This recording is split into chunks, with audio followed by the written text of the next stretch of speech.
मित्रांनो, कोणी किती काही बोललं तरी आपली आवड कधी सोडायची नसती.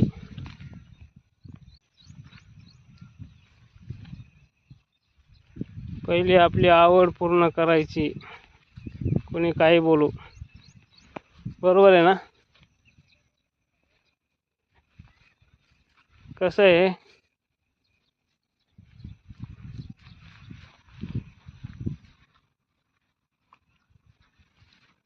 कांदा लावून झालाय पण पाऊस काय उघडत नाही.